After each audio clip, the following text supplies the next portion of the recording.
Hi everyone, it's Az here from HeelvsBabyface. Yesterday, Strange New Worlds, the brand new Star Trek offering from the genius minds. From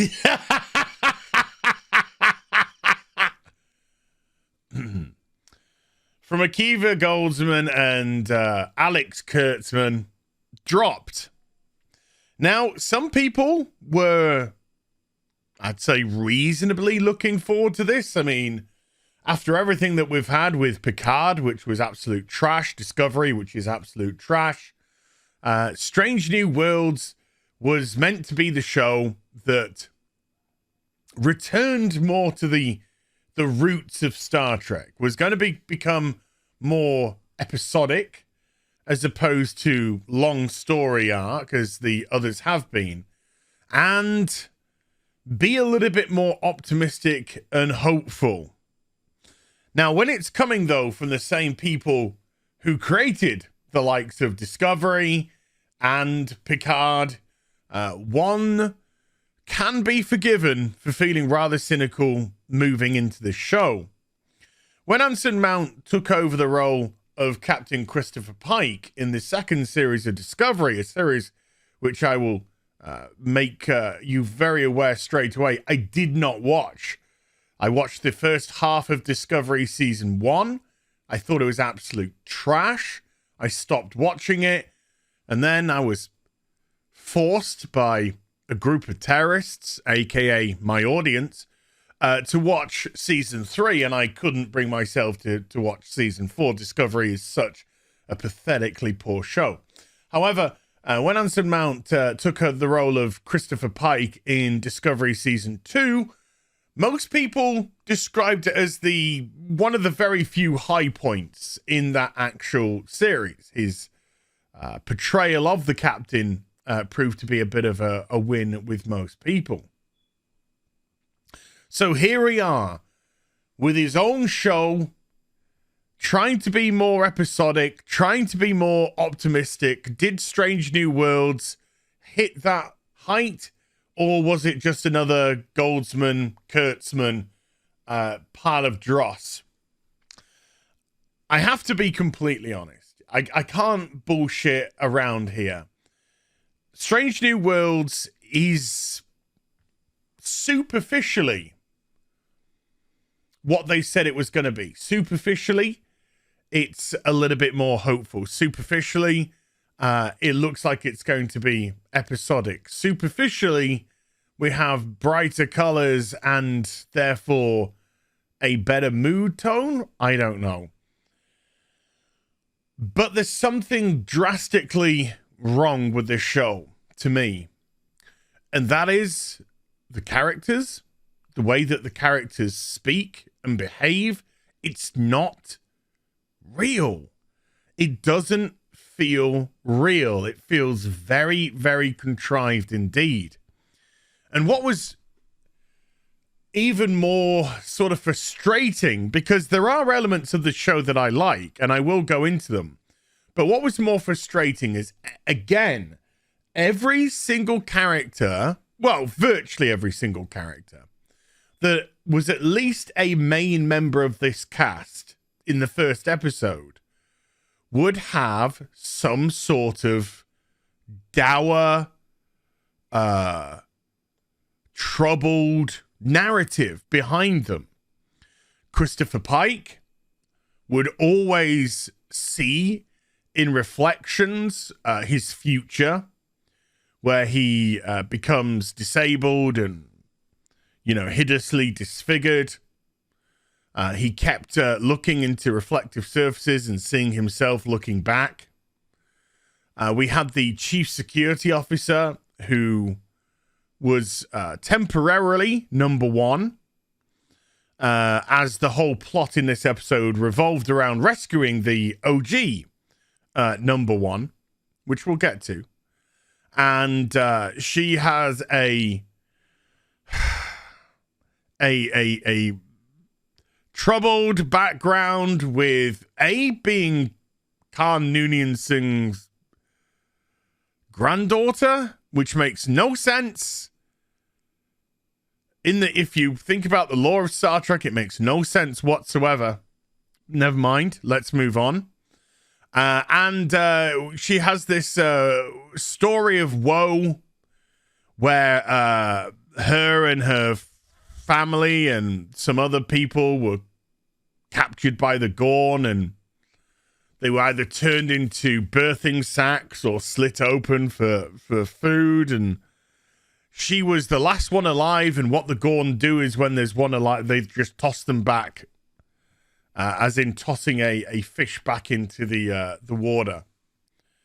So we had to go through that dreary mess. Spock was taken away from his freshly engaged fiance. Oh, by the way, she proposed marriage to him and not vice versa. Spock, to me, is the worst character in this show by a long margin. This person does not understand or know how to play Spock. I think he tries to copy more Zachary Quinto's version when you should be looking to Leonard Nimoy. That is how you portray Spock, and the nuanced way in which Leonard Nimoy portrayed him was genius. And yet he plays Spock so grossly naive and stiff, and it just doesn't feel right in any capacity. And they were pretty much the main characters of the first episode. We had 2 sex scenes within the first 11 minutes, which I'm no prude, but I just felt not uncomfortable. I just felt as if it didn't belong there. It didn't belong in the show. There was no kind of real need for it. The first one, when we go to Captain Pike's Montana ranch, there's a naked woman in his bed. Okay. And then Spock tries to get it on with his fiance, and then Pike interrupts, and she ain't too happy because she wants the D. God bless her. At least both of those were heterosexual relationships, something we just never see on TV before, particularly in Star Trek. But there you go. That's just a friendly stab. That's all. The actual story was fine. I didn't have, per se, too much of a problem with the story itself, which was the original number 1, Rebecca Romaine, had gone on a mission, arrived at a planet which they attempted to adopt the first contact protocol, and they were captured by this planet. This planet they were attracted to, they detected a warp signature. That's, of course, what draws you towards first contact when somebody develops warp. However, this society, as we later discovered, instead of creating warp technology to take you into the stars, they had developed warp technology into a bomb. And they were looking to use those to blow up their enemies. Now, the really bizarre thing to start with is the ship that number 1 was on had a crew, and it looked like a decent-sized starship. Well, not star, like it had the saucer section, and underneath it just had 1 nacelle. So, yeah, it would have been smaller than the Enterprise by a little bit. But the Enterprise, I think, has a crew of roughly 200 and something personnel, 240 odd ish, maybe. This starship that they were on, the starship, I think it's called this USS Archer, had a complement of 3.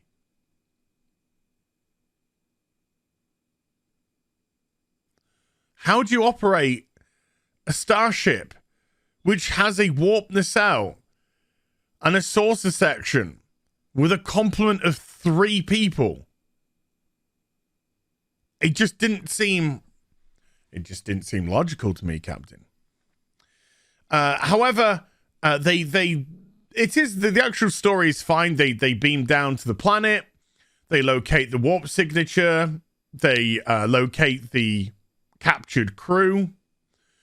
They attempt to escape. Spock's prosthesis wears off, and of course Spock gets over emotional and screams because the pain is so much of this fake genome treatment that they've had. And then Pike, once they're captured, gives the leader a good old talking to. We used to be like you. Our society used to be like you. We used to have our little wars. There was this war. There was the eugenics war. And then war just became World War III. This is your fate if you continue to go down this pathway. It showed World War III. It showed the nuclear annihilation of Earth. Showed off some clips from January 6th. Okay, boss. And then the leaders of this planet decide to adopt themselves into the Federation, even though they're not Federation ready. They're not even they weren't even first contact ready. But never mind. So they're adopted into the Federation. Again, the communication between the characters was very forced, fake, not real. The writing is not good in the way that you even as far back, because I'm rewatching TNG at the moment. I've just got into season 2, and the communication between the characters is very natural, very organic, and it's not organic in this. It's very forced. It's very forced emotion. There's a scene where two of the aliens are beamed up onto the Enterprise because they can't hide their unconscious bodies, and one of them gets out of the med bay, starts running around, and then Nurse Chapel I think I'm gonna have a lot of problems with Nurse Chapel in this series. Nurse Chapel's just like running around the ship after him, bumping into people, knocking people over. And it's just like, this is simply done for, we must have action. We must have something. And it's just like, no, stop. Stop and slow down.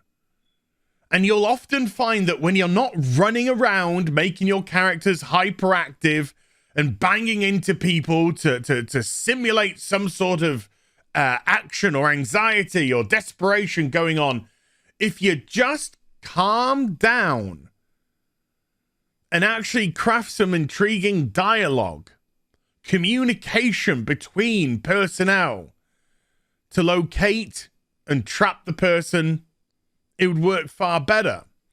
And they actually had Uhura in this lift with the guy, and she very cleverly starts to talk to him about sports ball on their planet, which engrosses him in conversation. So when the lift opens up, they can knock him out with a syringe. So all the Nurse Chapel running around and all that stuff would just seemed some sort of ADHD nonsense, when you could have actually had just that very sort of clever, engaging moment between Uhura and this alien. The other members of the crew weren't really introduced. The two helmswomen weren't particularly introduced as yet. There seem to be way too many references as well. For instance, one of the helmsmen, she's Asian. And so it's kind of like, oh, Sulu was an Asian, and he was at helm. Get it? And then it's mentioned that they want Kirk, Lieutenant Kirk, is going to be joining them. And then at the end of the episode, Lieutenant Kirk is on the way to the bridge, and he steps onto the bridge. But it's not James T. Kirk. No, it's Sam. Is it Samuel or George. I can't remember which it's Samuel or George, but it's his brother. It's his brother who's the Lieutenant Kirk. So there's already a Kirk on the Enterprise, and Kirk's boss is going to be Spock.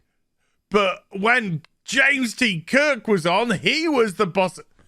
So there just seems to be these sort of silly references. And again, with Khan's granddaughter or whatever, great-granddaughter, being on the Enterprise as well, it makes no sense, because when they pick up Khan in the Kirk era, then they would have Khan Noonien Singh, they would have known who he was, because his great-granddaughter, his granddaughter, was a crew member, and they could have contacted her, unless she gets killed off in the show at some point. So again, that just seemed such forced nonsense.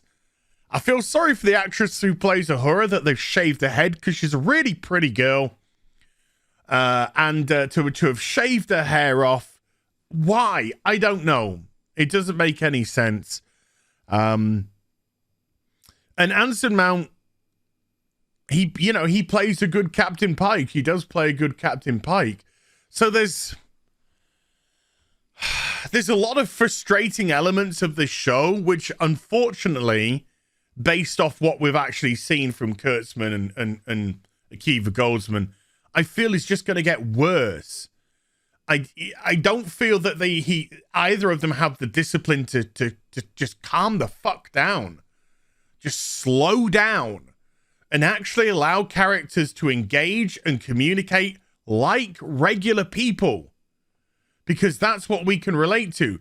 But when everyone's got a dour backstory, when everyone's broken, when everyone's damaged, it's so boring. It doesn't create good writing. It's so boring. And I just think of the way that we were introduced to the crew of the Enterprise on The Next Generation. And it was all very positive stuff. The way that we were introduced to Riker and Troy, they were kind of communicating their former love for each other and their romantic entanglement. And when Data is properly introduced and he's in the holodeck whistling away, and how Riker's sort of intrigued to meet him, and Data is in awe of the way that humans can whistle. Even flipping Will Whedon, when he goes into the holodeck after them and he falls into the water, and Data just like pulls him up, and he's just like, whoa, because he's intrigued as this incredible android. Geordi, who never let his sight become a crutch to him whatsoever, in actual fact, utilized the fact that he had a bigger array spectrum-wise of seeing things and been able to identify things.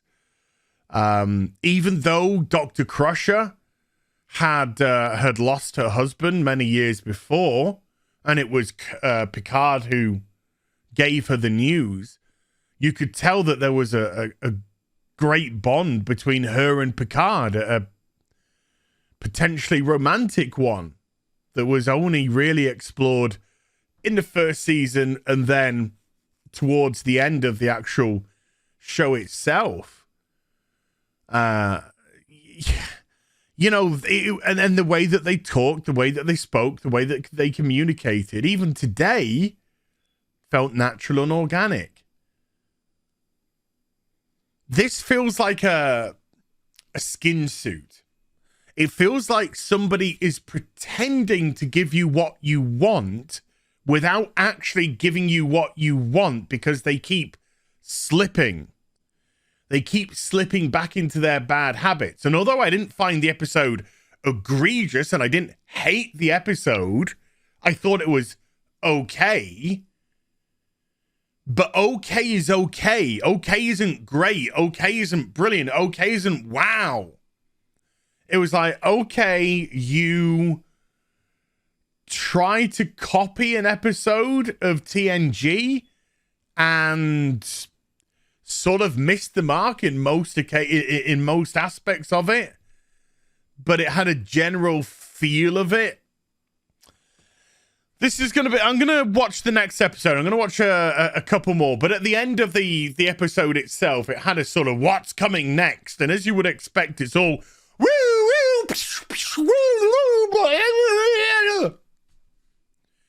as you would expect from Goldsman and Alex Kurtzman. So it's okay-ish. Okay-ish. So there we go. Hope you enjoyed the vid. If you did, do give it a thumbs up and also subscribe to the channel. Follow me on social media and YouTube for live streaming. Links are in the description box down below. And I'll be back with some more stuff very soon. You take care. Bye for now.